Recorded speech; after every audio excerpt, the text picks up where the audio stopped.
Hola Altubers, hoy vamos a dedicar unos minutos a un tipo del que seguro que no habíais oído hablar, pero de vez en cuando ocurren estas cosas. Nos fijamos en alguien que quizá no sea de conocimiento muy generalizado, pero que tiene su interés. ¿Cómo se llega a esa conclusión? Pues os digo cómo hemos llegado a la conclusión de dedicar un vídeo a William Wyler, porque uno de nuestros amigos en un comentario nos puso: bueno, dedicar vídeos a estrellas está bien, pero luego hay gente, artesanos, que hacen buenas películas y a los que no se presta atención. William Wyler sería un ejemplo. Bueno, yo diría que William Wyler está por ahí arriba. Es verdad que fue acusado en su momento, incluso por grandes directores como Orson Welles, de no tener un estilo definido, de tener un toque invisible, pero no es verdad, porque Wyler es un tipo que hizo muchas películas donde desarrolló una particular forma de contar, muy fluida, muy orgánica, muy de este plano va detrás del que hemos visto anteriormente y funciona muy bien. Perfeccionó lo que era por aquel entonces, bueno, casi diríamos un inexistente truco, que era la profundidad de campo, que después otros directores han utilizado con gran entusiasmo, y la verdad es que su historia está repleta de lo que muchos ahora mismo consideran la máxima expresión del cine, de premios Oscar, que además son los premios mejor considerados del mundo del cine. Este tipo ha hecho películas, además de tener 3 como mejor director, ha hecho películas que han ganado Oscar y ha dirigido a gente que ha ganado Oscar a porrillo. Así que si medimos el cine por los premios, este tío debería estar en lo más alto de la clasificación. Pero bueno, no es cierto, es un buen director que tiene una historia detrás y que tiene muchas historias delante, las que ha contado a través de la pantalla. Pantalla muy grande en ocasiones, pantalla muy pequeña, muy doméstica, muy intimista, muy cercana. Así que eso de que le falta personalidad igual podríamos discutirlo, pero vamos ya con su historia, que es lo importante. William Wyler nació llamándose Wilhelm Wyler, no escrito como Wyler, como su nombre inglés W-Y, sino con W-E-I-D. Bueno, al estilo alemán. Porque él nació en Alsacia, en un momento en que Alsacia era alemana. En otras ocasiones ha sido francesa, pero en ese momento era alemana, y él nació en 1902. Es verdad que estuvo estudiando en Suiza y vivió poco tiempo en Alemania, y después se fue a Estados Unidos porque, bueno, pues sus padres tenían dinerito. En definitiva, era una familia con posibles que se instaló en Estados Unidos, y para William Wyler fue fundamental el hecho de ser pariente de Carl Laemmle, uno de los tipos que había fundado la Universal, que es una compañía que todo el mundo reconoce porque ha atravesado años y años, aunque ha habido momentos en los que no ha sido la marca más representativa. Ahí estaba la Metro-Goldwyn-Mayer, la 20th Century Fox, yo que sé. La Universal siempre ha sido una compañía que ha estado haciendo de las suyas. Bueno, pues su tío, por llamarle de alguna manera, era un tío lejano, hay que reconocerlo, le metió en el negocio del espectáculo, en el negocio del cine, y cuando ya tenía apenas 20 años, ya empezó a ser chico para todo en los estudios, y poco a poco fue subiendo en el escalafón hasta que consiguió dirigir su primera película en 1925, es decir, con 23 años. Se titulaba The Clockbuster, y la verdad es que no tengo ni idea de qué iba la película, no la he visto, así que como con tantas de las que hizo en aquel entonces. La protagonista era Janet Gaynor, que era una actriz muy famosa por aquel entonces. La siguiente película, Lady Lightning, estuvo interpretada por Fay Wray, la chica de King Kong del año 33. Es decir, que ella trabajaba con ciertas estrellas o que estaban en camino de convertirse en eso. Y también trabajaba con algunos detalles que después le hicieron famoso. Por ejemplo, una de las películas del año 26 se titulaba The Stolen Ranch y contaba el regreso de la Primera Guerra Mundial de un soldado que se encontraba, lo que decía el título, que le habían robado el rancho, y a partir de ahí pues tenía que enfrentarse a los que habían usurpado su territorio. Esto del retorno de la guerra ya veremos luego que tiene gran importancia en la historia de William Wyler. Además de eso, pues podríamos mencionar películas como Ardores Pasados, que habla de los inválidos que vuelven de la guerra, que es otro tema recurrente en su filmografía posterior. El Caballero Alerta, que estaba interpretada por Fred Helms, que por aquel entonces era un tío que trabajaba mucho. Estamos hablando de finales de los años 20, ¿eh? Fijaos, en 1927 este hombre hizo 19 películas. Es decir, 2 al mes prácticamente. Y es verdad que no todas eran películas de hora y media, ni muchísimo menos, pero bueno, ahí está. Y películas destacadas para aquel entonces, pues tenemos, por ejemplo, A la caza del hombre, que también hablaba de un soldado que después de la guerra se enamoraba de una chica francesa, era un soldado estadounidense, por supuesto. Bueno, el asunto está en que hace montones de películas en aquellas fechas. Curiosamente, su última película muda es también su primera película sonora. Nos explicamos. Hizo una versión de Tres Padrinos. Ya había hecho una versión John Ford antes y haría otra después con John Wayne, Pedro Armendáriz, etc. Pero le encargaron hacer esta película con Charles Bickford, que después sería amigo suyo, pero que en aquel primer encuentro no funcionó muy bien el tema. Y hay una anécdota que se cuenta de esta película que representa muy bien el carácter de William Wyler. Bickford era un tipo famoso por aquel entonces, iba a ser el coprotagonista, por ejemplo, de la primera película hablada de Greta Garbo. Y trataba de imponer al director sus manías, ¿no? Bueno, pues el director no le decía nada y luego hacía lo que le daba la gana. Por ejemplo, si Charles Bickford pedía un determinado encuadre, el director se iba al suelo, cogía, filmaba sus huellas y luego la gente decía, ¡ah, qué buena idea! Haber filmado las huellas en lugar de la cara directamente del protagonista. Bueno, pues este tipo de cosas son las que acompañaron la trayectoria de William Wyler. Bueno, quería explicar por qué es la última película muda, pero también la primera sonora. Y es que fue en realidad la primera película sonora, se rodó con sonido, pero la banda sonora se perdió. Entonces se puede ver la película, pero sin el sonido. En definitiva, esta sería su última película muda, pero ya hay una siguiente que es una película titulada Storm, que ya es absolutamente sonora, con diálogos y demás. Diálogos escritos, por cierto, por un tal John Huston, que escribía aquí su primer guión para una película. No es que después tuvieran una gran relación, pero bueno, el tener una primera película sonora escrita por John Huston da un pequeño aval a este trabajo. Curiosamente, la siguiente película, como Huston estaba contento de trabajar con Wyler, también estaba guionizada por John Huston y además protagonizada por su padre, Walter Huston. O sea que, William Wyler estaba metido en la familia del cine justamente con la gente más importante. Esa película se titulaba La Casa de la Discordia. Después haría Héroe o Cobarde, El Capitán Disloque, El Abogado con John Barrymore, Fascinación, que es una película que ya anuncia los grandes melodramas que están a punto de caer en las manos de William Wyler y que serán muchos e interesantes. Una chica angelical con Margaret Sullavan hace que le presenten a su esposa, la que va a ser su esposa. Se casará con Margaret Sullavan y tendrán un matrimonio de año y medio aproximadamente, porque la cosa no funcionó. Pero bueno, a ellos les sirvió para hacer esa película Una chica angelical y tener esa relación. Y después de eso, pues hay un montón de películas que han sido olvidadas, como La alegre mentira y Esos tres. Esos tres es una película pequeña, intimista, que habla de una acusación falsa en un colegio de señoritas. Una de las alumnas, enfadada con sus maestras, las acusa de tener una relación entre ellas. Y porque además se da la circunstancia de que las dos competían por el amor de otro de los profesores. Y esa acusación llega a altas instancias, la cosa se complica. Quizá no es una acusación muy directa, no hay acusación de lesbianismo directo, pero se supone.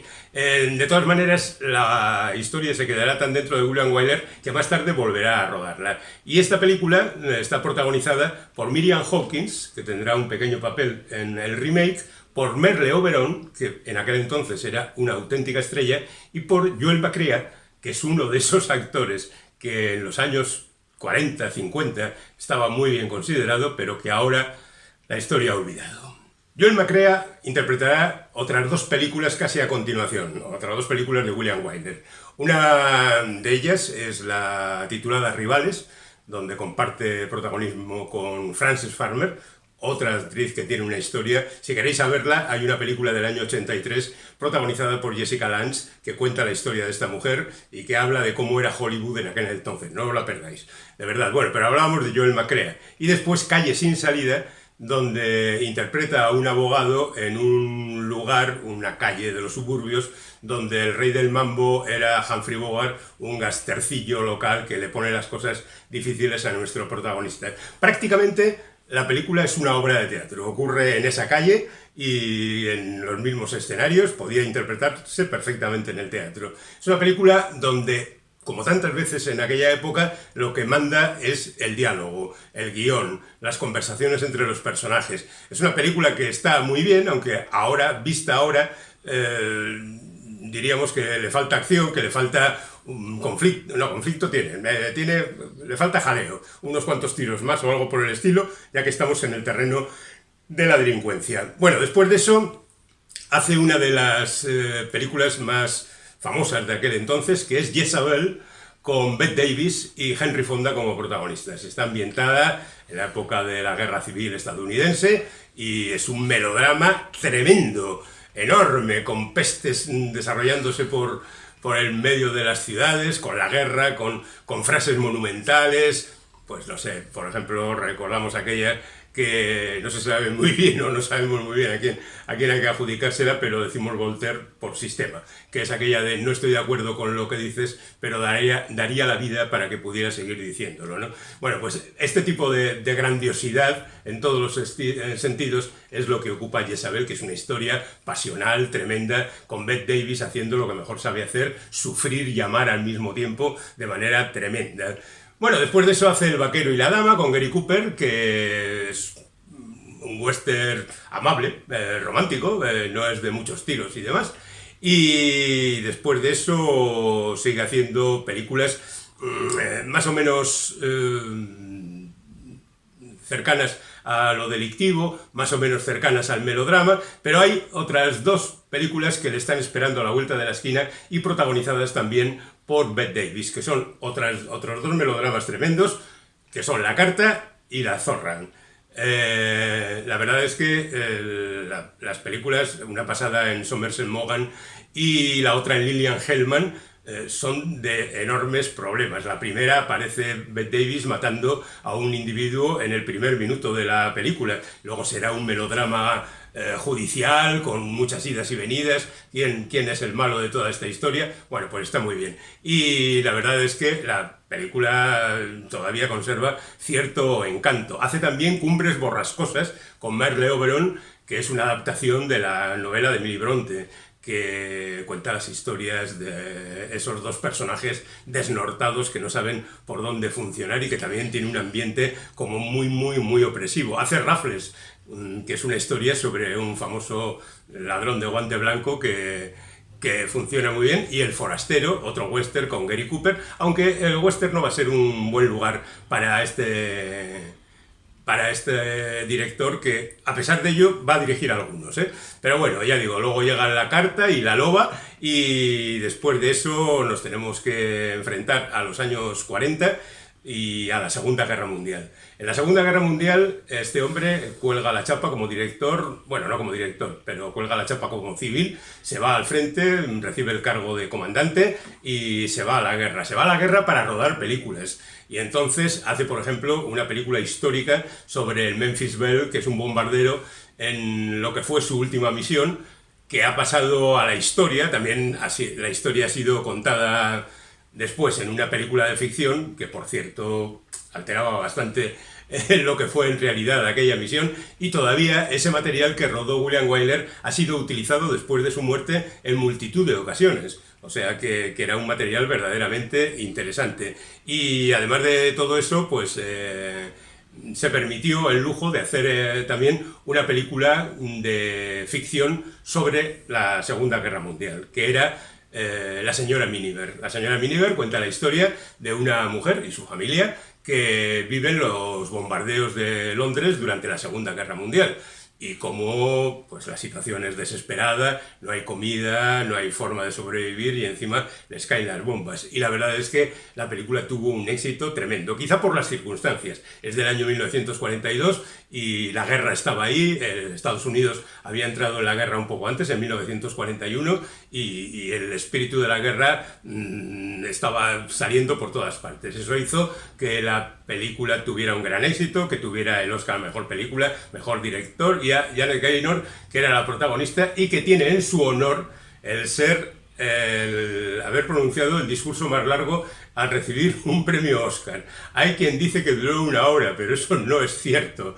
Y hay quien se acerca más a la realidad hablando de 10 minutos. Pero bueno, como no se conserva entero, no podemos decirlo porque al parecer algo pasó que no se conserva el discurso entero. Lo más probable es que fueran apenas 4 minutos, que ya es 4 minutos de discurso, pero quizá llegara entre 4 y 7. En cualquier caso, haya quedado para la historia. Y además de hacer esas otras películas para el ejército de los Estados Unidos, pues apenas terminado el conflicto, en el año 1946, dirigió Los mejores años de nuestra vida, que es el retorno de los soldados del frente. Hay actores profesionales como Dana Andrews o Frederick March en el reparto, pero también hay soldados auténticos que volvían habiendo perdido algún miembro y heridos y con la fatiga de combate en la cabeza. Fue otro espectacular éxito de William Wyler y consiguió el Oscar al mejor actor, a la mejor película, al mejor director, etcétera, etcétera, etcétera,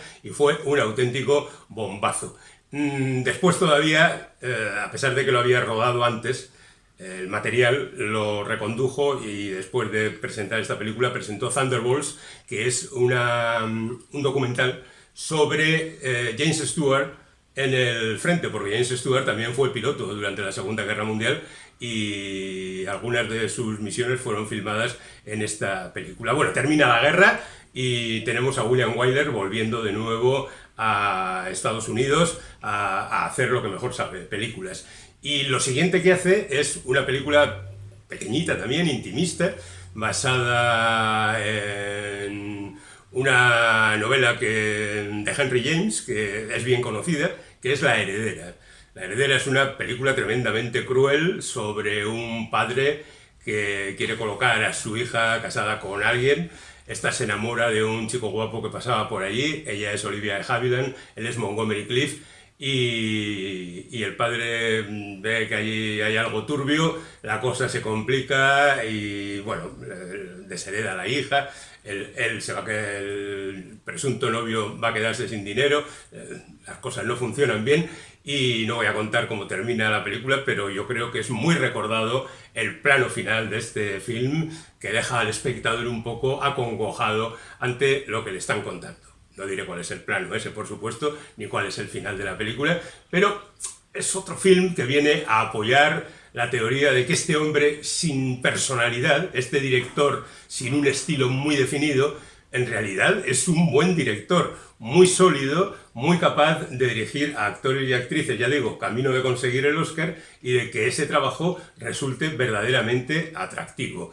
Y ya lo que nos queda es no demasiado, aunque son sus películas, por supuesto, más conocidas que repasamos ahora. Estamos en 1951 y William Wyler dirige otra de esas películas que ha quedado en la historia, como es Brigada 21. Brigada 21 está basada también en una obra teatral, una obra que se desarrolla íntegramente en una comisaría de policía, de ahí lo de Brigada 21, aunque el título original es Historia de un detective.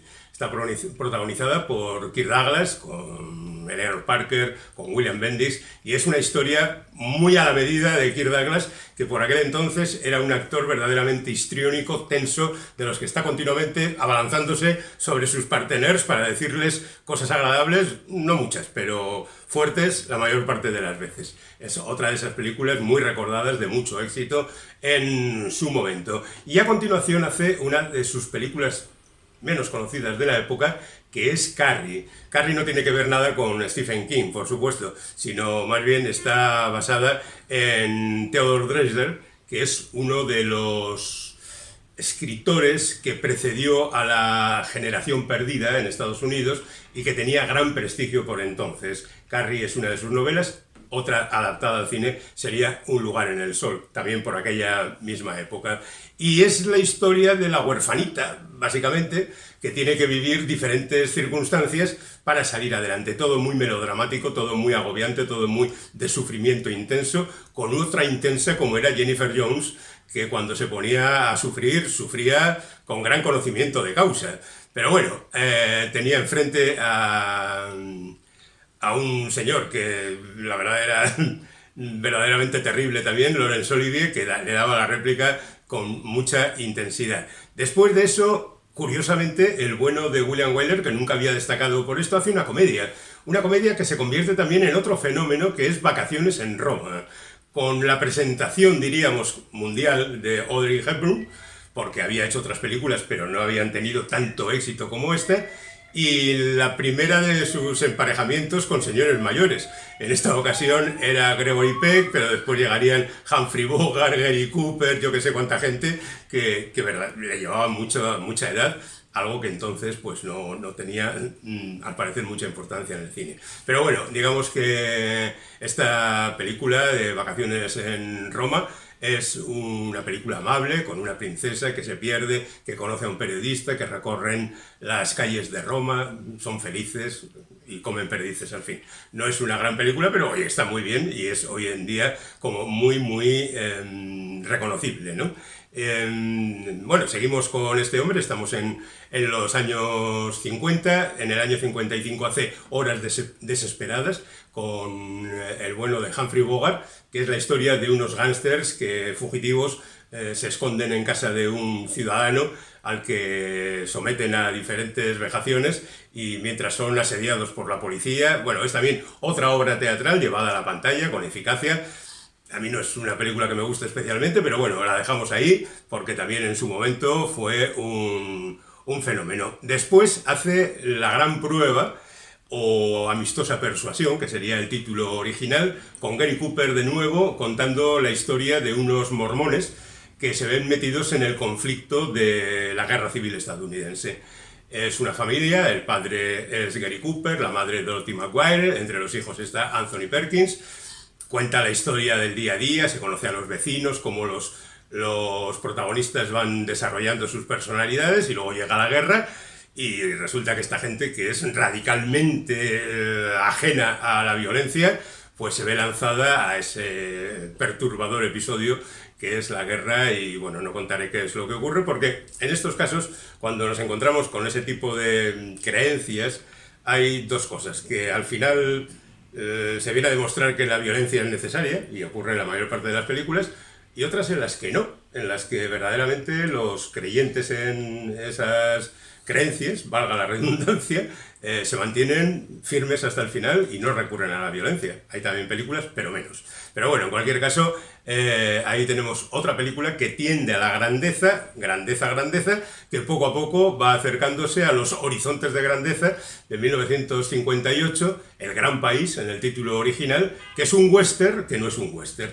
Es un western porque transcurre en el oeste, pero no es un western porque sobre todo es un melodrama. Es la historia de un ranchero que tiene una hija, que se ha enamorado en el este de un capitán de barco, que llega a Texas y se encuentra con que aquello no hay más que kilómetros y kilómetros de pastos y muchas vacas sueltas por allí. Pero bueno, lo importante, casi diríamos que es la personalidad del protagonista, un tipo que se niega a hacer las cosas cuando conviene en la sociedad. Ahí podríamos sacar alguna especie de moraleja moral y cómo se enfrenta a las circunstancias. El ranchero es Charles Bifford, que ya había trabajado con William Wyler, el protagonista es Gregory Peck, que ya había trabajado con William Wyler, y aparece Charlton Heston, que ya había hecho por aquel entonces Los 10 Mandamientos y varias películas como protagonista, pero que aceptó un papel, no digamos secundario, pero desde luego no es el protagonista. Es una película muy recordada por la banda sonora de Jerome Moros, que es muy pegadiza y que se te queda en la cabeza, y que está rellena de aventuras, y que de alguna manera podría hacer discutir sobre la falta de personalidad del director, porque si os fijáis en esta película, el tipo maneja los encuadres que te deja verdaderamente sorprendido. por cómo establece la relación entre los movimientos de los actores y los encuadres, y cómo quedan perfectamente fotografiados cada uno de esos. Hay momentos en que podían ser perfectamente foto fija, ¿no? Y nos hemos quedado con ese recuerdo. Es una película donde hay tiros, por supuesto, y pasan las cosas que pasan. Pero el bueno de Wyler tiene ya nuevas ideas para continuar adelante. Recoge a Charlton Heston del reparto de Horizontes de Grandeza y lo coloca al frente del reparto de Ben-Hur, que dirigirá en 1960. Todos conocéis Ben-Hur, la película con mayor número de Oscar hasta que aparecieron después El Retorno del Rey y Titanic, pero en cualquier caso estas no le han pasado, todas comparten 11 estatuillas y desde luego la más grande película durante muchos años. Es verdad que, por ejemplo, la famosa carrera de cuadrigas no la rodó William Wyler. Él se dedicaba a los momentos de mayor tranquilidad, pero en cualquier caso él figura como director y a él hay que agradecerle la idea y el impulso que dio a esta película, que a mí me parece extremadamente larga, muy aburrida en algunos pasajes, pero que cayó bien y tuvo mucho éxito y gustó mucho. Es verdad que hay otra versión de 1925 de Fred Niblo, pero no se recordaba prácticamente y quedó Ben-Hur. Es verdad que han hecho otra versión posterior de la que nadie se acuerda, a pesar de que han transcurrido apenas, no sé, 5 años aproximadamente, o 6, y que es pues es una película innecesaria. Y Ben-Hur para la historia ha quedado siempre en ese punto con Charlton Heston, etcétera, etcétera.